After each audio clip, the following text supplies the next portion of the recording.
नमस्कार दोस्तों, राधे राधे, जय माता दी। मेरे यूट्यूब चैनल पे आप सबका बहुत बहुत स्वागत दोस्तों। और आज हम आप सबके लिए एक विवाह गीत लेकर आई हूँ। अच्छा लगे लाइक सब्सक्राइब कमेंट करना दोस्तों, और गाना बताना कैसे लगता है गाना।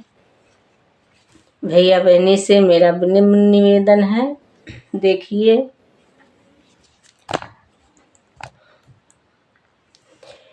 कवने सहरे वासिया वही मालिनिया, कवना सोहगले है जाई जी। कवने सहरिया से वही मालिनिया, कवना सोहगले है जाई जी।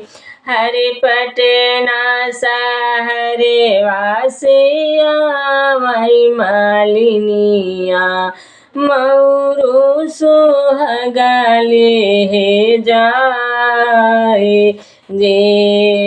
पटना सहरवा सिया वही मोरी मालिन, मऊरू सोहगले है जाए जी। ऊ मऊरू बाने है देव मन का वने भैया, बांधी चले है ससुरार जी।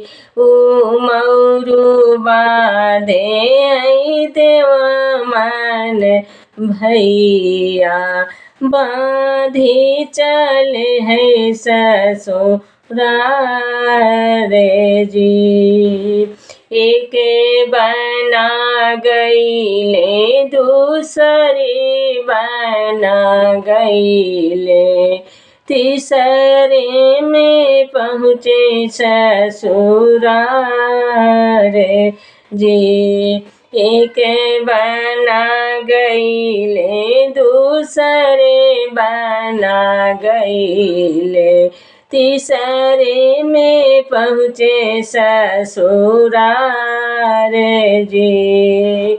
भीतराही बाटू की बहिरे दुल्हन दे, पकड़ा मऊरवा कई झोप जी। भीतराही बाटू की बहिरे दुल्हन दे, पकड़ा मऊरवा कई झोप जी।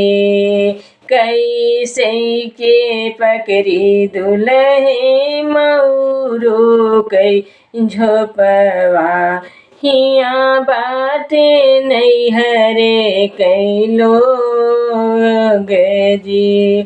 कैसे के पकड़ी दुल्हे मऊरू कई झोपवा, हिया बाटे नैहरे कई लोग जी। इतनी बचन जब सुने भैया बिरनु, उठे हैं पीतम्बर झहराई जी। इतनी बचन जब सुने भैया बिरनु, उठे हैं पीतम्बर झहराई हो। नैहरे के लोगवा के बहुत जानू, हमसे की हुआ अपमान जी। नैहरे के लोगवा कई बहुत जानू, हमसे की हुआ अपमान जी। इतनी बचन जब सुनी दुल्हन दे, पकड़ी दुल्हे जी कई हाथ हो। इतनी बचन जब सुनी दुल्हन दे, पकड़ी है भैया जी के हाथ हो।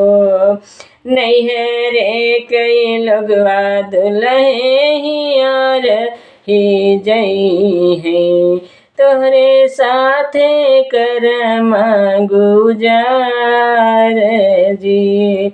नैहरे कई लोगवा दुल्हे यही रहे जई है, तोहरे साथे करमा गुजार जी। कवने सहरिया से आवै मालिनिया, कवना सुहागने जाई।